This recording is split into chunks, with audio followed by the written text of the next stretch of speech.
আপনি ब्यूटिशियन কোথায় থেকে এসেছেন? नौलहटी থেকে এসেছেন। Very good. मैडम आपने?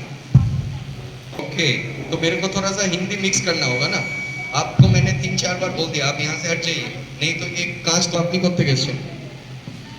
হ্যালো, সনকপুর সেটা কোথায়?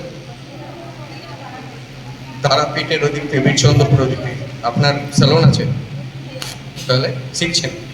ওকে, রিনা ম্যাডাম স্টুডেন্ট? আচ্ছা, ভেরি গুড। তো আজকে কি রিনা ম্যাডাম এখানে নিউ টাউনে আপনাদেরকে বার্থডে পার্টিটা দেবে?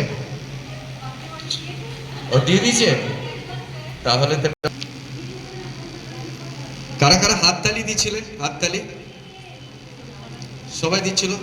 কারা কারা দেয়নি হাততালি? ম্যাডাম চশমা পরে, কি নাম আপনার?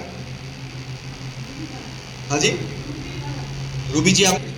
তালি মারলে সব থেকে বড় যেটা সুবিধা হয়, আমি যেটা বারবার বলি, আপনি দেখবেন হসপিটালে যাবেন না, আপনি এই নাটপুরহাটে আপনি মেডিকেল কলেজে যাবেন, ওখানে দেখবেন একটা মেল ওয়ার্ড আছে, একটা ফিমেল ওয়ার্ড আছে, কিন্তু মেল ফিমেল ছাড়াও আরেকটা ক্যাটাগরি থাকে যেটাকে আমরা ট্রান্সজেন্ডার বলি বা হিজড়া।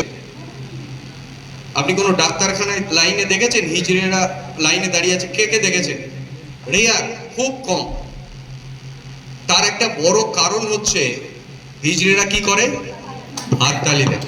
সো এরপর থেকে যখনই কেউ আপনাকে কারা কারা এক্সারসাইজ করা পছন্দ করবে, করবে, তো চলুন আমরা একটা মিউজিক লাগাই।